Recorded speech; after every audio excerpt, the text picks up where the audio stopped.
हाय दोस्तों। हम इस वीडियो के माध्यम से औरो फार्मा स्टॉक के ऊपर इंट्राडे ट्रेडिंग करके कैसे मुनाफा कमा पाएंगे उसके बारे में एक इंट्राडे ट्रेडिंग स्ट्रैटेजी सीखने जा रहे हैं। इस ट्रेडिंग स्ट्रैटेजी को बनाने के लिए मैंने बेसिकली कैंडल स्टिक पैटर्न और मूविंग एवरेज का मदद लिया है। दोस्तों आप ये वीडियो को अंत तक देखिए क्योंकि इस वीडियो के माध्यम से मैंने डिटेल्स पे एक्सप्लेन करूंगा कि आपको कैसे एंट्री करना है और किसी सिचुएशन पे आप इसी ट्रेडिंग स्ट्रैटेजी को यूज नहीं करेंगे। तो चलिए दोस्तों टेक्निकल एनालिसिस के माध्यम से ये ट्रेडिंग स्ट्रैटेजी कैसे मैंने बनाया है उसके बारे में जान लेते हैं। देखिए दोस्तों यहाँ पे मैंने औरो फार्मा स्टॉक का डेली चार्ट ओपन किया है। तो दोस्तों पहले मैंने आप लोगों को बता देता हूँ, अगर आप इसी स्ट्रैटेजी के माध्यम से ट्रेड करना चाहते हैं तो आपको कितना पॉइंट का टारगेट रखना चाहिए। तो बेसिकली हम 1:1 रेशियो पे इस पे ट्रेड करेंगे। तो चलिए पहले मैंने आप लोगों को बता देता हूँ आप कितना पॉइंट का टारगेट लेके ये स्टॉक पे ट्रेड कर पाएंगे। तो देखिए टारगेट सेट करने के लिए मैंने बेसिकली यहाँ पे एटीआर के माध्यम से इसकी टारगेट सेट किया है। तो देखिए मैंने यहाँ पे एटीआर को ऐड कर रहा हूँ। देखिए दोस्तों अभी का एटीआर के हिसाब से ये स्टॉक 22 पॉइंट के आसपास आ रहा है। तो आप 20 पॉइंट मान के चलिए, मतलब लगभग ये स्टॉक एक दिन पे 20 से 22 पॉइंट के आसपास मूव कर रहा है।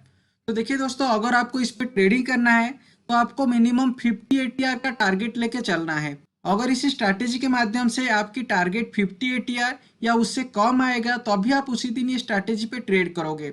अगर किसी भी दिन आपकी स्टॉप लॉस या टारगेट 50 एटीआर से ज़्यादा आता है आप उसी दिन ये स्टॉक पे ट्रेड नहीं करोगे। तो चलिए दोस्तों इस स्ट्रैटेजी को स्टेप बाय स्टेप सीखते हैं।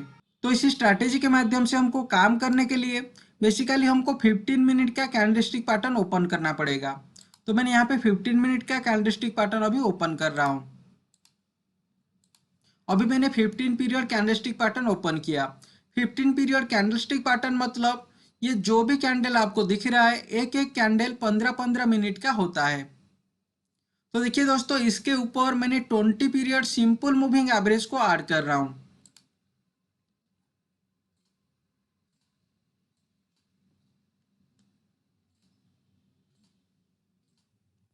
देखिए मैंने यहाँ पे अभी सिंपल मूविंग एवरेज ऐड कर दिया। तो ये 20 पीरियड सिंपल मूविंग एवरेज है। तो देखिए अभी हमको इस पे कैसे ट्रेड करना है। अगर आप इसी स्ट्रैटेजी पे ट्रेड करना चाहते हैं, देखिए मैंने बहुत सिंपल वे पे इस स्ट्रैटेजी को बनाया है। जब मार्केट ओपन होगा आपको 5 कैंडल कंप्लीट होने तक वेट करना है। तो इसी लेवल पे देखिए फिफ्थ कैंडल कंप्लीट हो गया। तो फिफ्थ कैंडल कंप्लीट होने के बाद अगर ये कैंडल रेड है और इसी लाइन से नीचे है तो अभी आपको इस पे शॉर्ट सेलिंग करना है। अगर आप ये लेवल के आसपास शॉर्ट सेलिंग करोगे तो आपका सेलिंग आएगा 775 लेवल के आसपास। अगर इसी लेवल पे आप शॉर्ट सेलिंग कर रहे हो तो देखिए आपका स्टॉप लॉस किसी लेवल पे आएगा। आपका स्टॉप लॉस आप बेसिकली ये फास्ट कैंडल का जो ओपन है यहाँ पे रख सकते हो, नहीं तो ये फास्ट कैंडल का हाई पे रख सकते हो। तो देखिए बेसिकली हमारा स्विंग हाई के हिसाब से ये फास्ट कैंडल का ओपन पे आप रखोगे।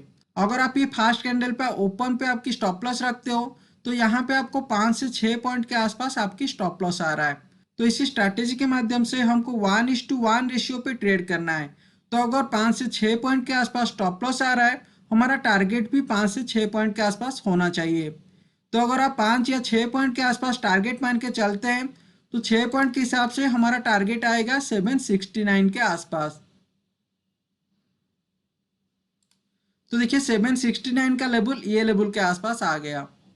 तो अगर आप इसी स्ट्रैटेजी के माध्यम से ट्रेड किए तो ये लास्ट ट्रेडिंग डे पे आपकी टारगेट अचीव हो गया। तो चलिए इसका पहला दिन को देखते हैं।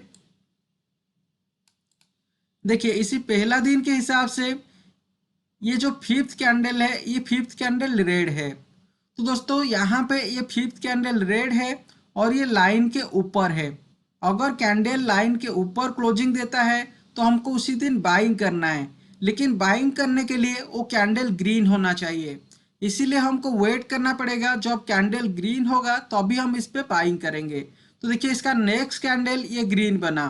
तो अगर हमको बाइंग करना है तो हम ये लेवल के आसपास बाइंग करेंगे। अगर हम ये लेवल पे बाइंग करते हैं तो हमारा जो स्टॉप लॉस रहेगा ये पहला कैंडल का लो पे हम रखेंगे या इसका ओपन पे रखेंगे। इसका ओपन आ रहा है 767 के आसपास। अगर हम ओपन पे इसका स्टॉप लॉस रखते हैं और इसका जो बाइंग आ रहा है 773 पे।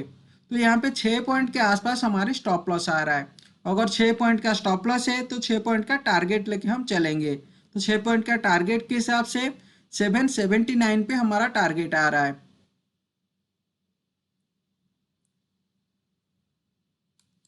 तो देखिए ये लेवल के आसपास हमारी टारगेट आ जाएगा।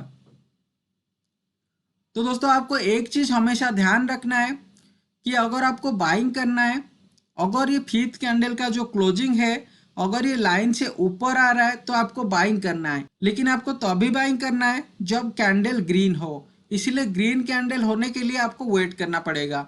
लेकिन अगर आपको शॉर्ट सेलिंग करना है, जब भी ये फिफ्थ कैंडल का क्लोजिंग ये लाइन से नीचे होता है आपको शॉर्ट सेलिंग करना है। लेकिन अगर ये लाइन के नीचे होगा और ये ग्रीन कैंडल होगा तो अभी आपको वेट करना पड़ेगा कि जब ये कैंडल रेड बनेगा तो अभी आपको शॉर्ट सेलिंग करना है। लेकिन देखिए दोस्तों इस पे शॉर्ट सेलिंग करने से पहले आपको और एक चीज़ ध्यान पे रखना है। अगर आप ये जो स्टॉप लॉस ले रहे हो, देखिए यहाँ पे इसी लेवल के आसपास आप शॉर्ट सेलिंग किए और आपकी स्टॉप लॉस आ रहा है ये लेवल के आसपास। तो यहाँ पे देखिए 5 से 6 पॉइंट के आसपास आपकी स्टॉप लॉस आ रहा है। और मैंने आप लोगों को बताया था 50 ATR जो हम देखे थे वो 50 ATR का वैल्यू 10 के आसपास आ रहा है। तो अगर ये 50 ATR या उससे कम होता है तो अभी हम ये स्ट्रैटेजी के थ्रू ट्रेड करेंगे। तो देखिए यहाँ पे 5 से 6 पॉइंट है और 5 से 6 पॉइंट 10 से कम है, इसीलिए हम ये स्ट्रैटेजी पे ट्रेड किए। अगर ये जो स्टॉप लॉस आपके आएगा, अगर ये 50 ATR से ज़्यादा स्टॉप लॉस किसी दिन आता है तो आपको इसी स्ट्रैटेजी के माध्यम से उसी दिन ट्रेड नहीं करना है। ठीक है दोस्तों, ये था औरो फार्मा स्टॉक के ऊपर एक सिंपल सा स्ट्रैटेजी और मैंने ये टेक्निकल एनालिसिस के थ्रू बनाया। अगर आप लोगों का कुछ भी डाउट्स आ रहा है तो आप मुझे कमेंट सेक्शन पे आपका डाउट लिख के भेज सकते हैं, तो मैंने आपकी डाउट क्लियर कर दूंगा। दोस्तों इस स्ट्रैटेजी के माध्यम से आप काम करने से पहले मैंने आप लोगों को एक चीज बताना चाहता हूँ, आप खुद इस स्ट्रैटेजी को बैक टेस्टिंग करके देखिए कि ये कैसे काम दे रहा है। अगर ये अच्छा काम दे रहा है तो आप खुद लाइव मार्केट में उसको पेपर ट्रेडिंग करके देखिए। अगर आपको अच्छा रिजल्ट मिल रहा है और आपकी रिस्क टेकिंग कैपेसिटी के हिसाब से आप इतना रिस्क लेके ट्रेड कर पाएंगे तो अभी आप ये स्टॉक पे काम कर सकते हैं। दोस्तों यहाँ पे इस स्ट्रैटेजी के माध्यम से हमको मिनिमम 5 से 6 पॉइंट के आसपास टारगेट या स्टॉप लॉस आ जाता है। अगर आप इसकी फ्यूचर मार्केट पे ट्रेड करना चाहते हैं तो चलिए मैंने आप लोगों को फ्यूचर का लॉट साइज दिखा देता हूँ कि लॉट साइज के हिसाब से आपको कितना पॉइंट का स्टॉप लॉस या टारगेट आएगा। देखिए मैंने यहाँ पे ऑलरेडी औरो फार्मा का फ्यूचर को ऐड करके रखा है और इसकी लॉट साइज के हिसाब से इसका लॉट साइज 1000 के आसपास आ रहा है। अगर आप फ्यूचर मार्केट पे ट्रेड करना चाहते हैं तो देखिए यहाँ पे आपको 5 से 6000 का स्टॉप लॉस या टारगेट आएगा। अगर आप आपकी रिस्क टेकिंग कैपेसिटी के हिसाब से इतना रिस्क लेके ट्रेड कर पाएंगे तो अभी आप फ्यूचर मार्केट पे ट्रेड कर सकते हैं।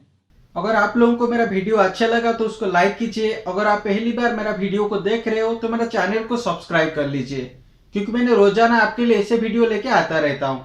फिलहाल के लिए इतना ही दोस्तों, जय हिंद, वंदे मातरम।